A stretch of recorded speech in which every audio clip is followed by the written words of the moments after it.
I still remember the exact moment my phone lit up that cold October evening. The message from my father was short, cruel, and final. Stay away from Mom's birthday. The whole family doesn't want you there. No hello, no explanation, just those icy words glowing on my screen. My hands started shaking. I read it again and again, hoping I had misunderstood. But the words didn't change. My own father was banning me from my mother's 60th birthday celebration, the one I had been quietly planning for months. Hi, I'm Elena. For 32 years, I thought I was part of a close, loving family. I was the oldest daughter, the one who always showed up, the one who remembered birthdays, anniversaries, and every little detail that made my parents feel special. I drove 2 hours every weekend to help Mom with her garden, cooked Sunday dinners for everyone, and even helped Dad with his business paperwork when his eyes got too tired. I believed we were unbreakable. But that one text shattered everything I thought I knew. What hurt the most wasn't just being excluded. It was the way they made sure I felt completely unwanted, like I was a stranger who had overstayed her welcome in my own family. I sat there in my quiet apartment, staring at the message, tears burning in my eyes. My mom's birthday was only 10 days away. I had already bought her the beautiful pearl necklace she had admired in the store last month. I had secretly arranged for her favorite live musician to play during dessert. I was going to give a toast about how she taught me what real strength looks like. And now, I wasn't even invited. I called my younger sister Mia, hoping she would tell me it was some horrible mistake. Her voice was cold and distant. Look, Elena, everyone thinks it's better if you don't come. You've been too much lately. Just respect Dad's wishes. Too much? What did that even mean? That night, I cried until my chest ached. But somewhere between the tears and the heartbreak, a quiet fire started burning inside me.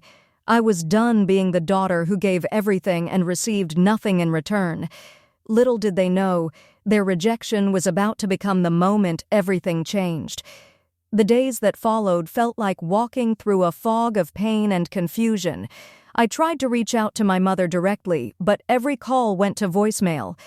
My brother, who I had always protected growing up, sent me a single message. Please don't make this harder than it needs to be. I felt invisible. Erased. I started replaying every moment of the last few years, searching for where I went wrong. Was it when I gently suggested Mom see a doctor about her fatigue, or when I refused to lend Dad more money for his failing side business because I knew it was risky? Maybe it was when I finally set a small boundary and said I couldn't drop everything every time they called. Whatever it was, they had decided I no longer belonged. The worst part was realizing they had been planning Mom's birthday behind my back for weeks. My sister had created a group chat that deliberately left me out. They booked the beautiful lakeside venue I had once suggested. They chose the menu I had helped Mom dream about during our long afternoon talks.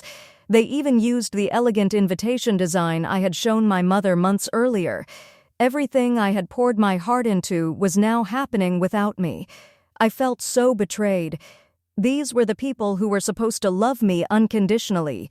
My mother, who once called me her greatest blessing, now couldn't even pick up the phone.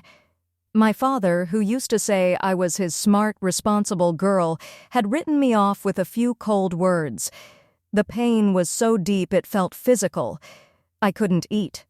I couldn't sleep. Every night I lay awake wondering what kind of daughter deserves to be erased from her own mother's milestone birthday. But slowly, something inside me began to shift.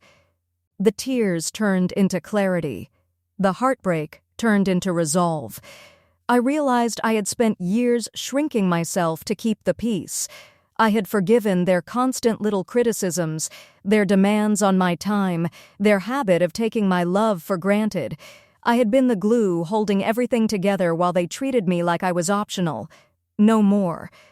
I decided I wouldn't beg to be included. I wouldn't cause a scene or send angry messages.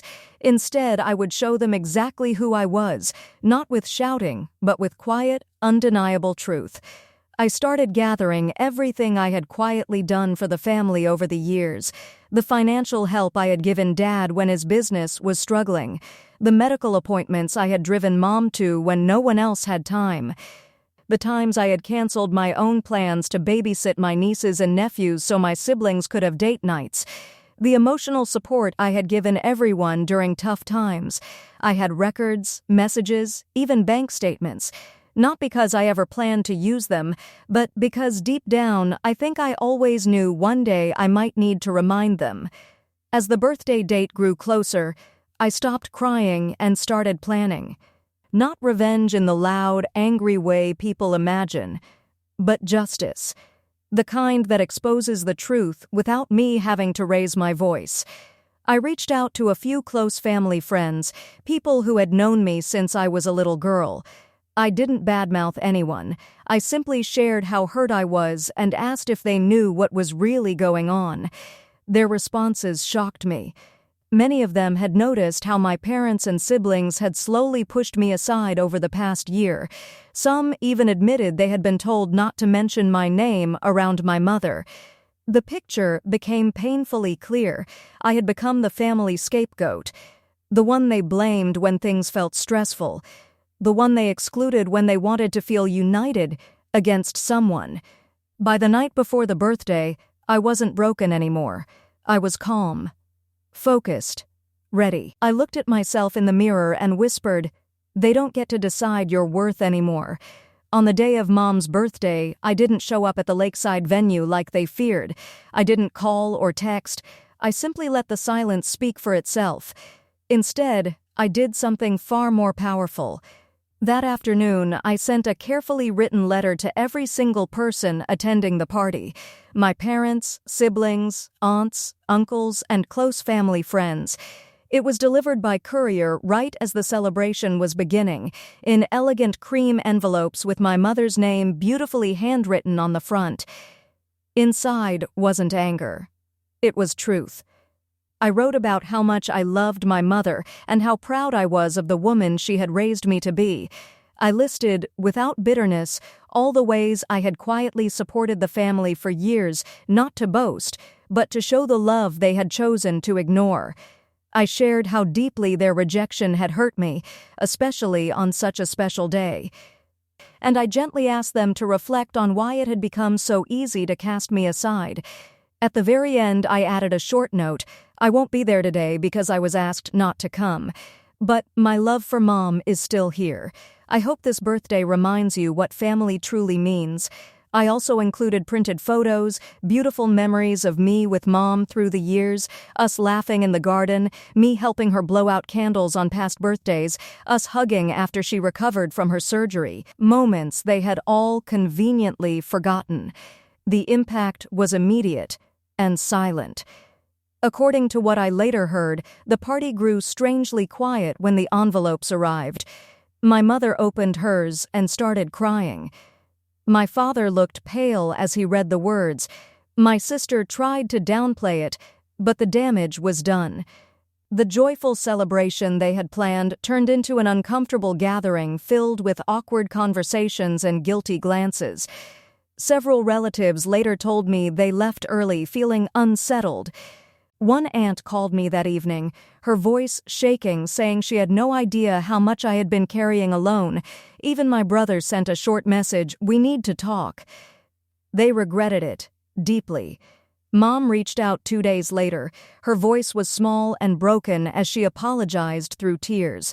She admitted the family had been influenced by my sister's complaints and Dad's frustration about money. She said reading my letter made her realize how much she had lost by letting others speak for her heart. I didn't yell or demand anything. I simply told her I loved her, but that I needed time to heal. Boundaries would have to change if we were ever going to rebuild.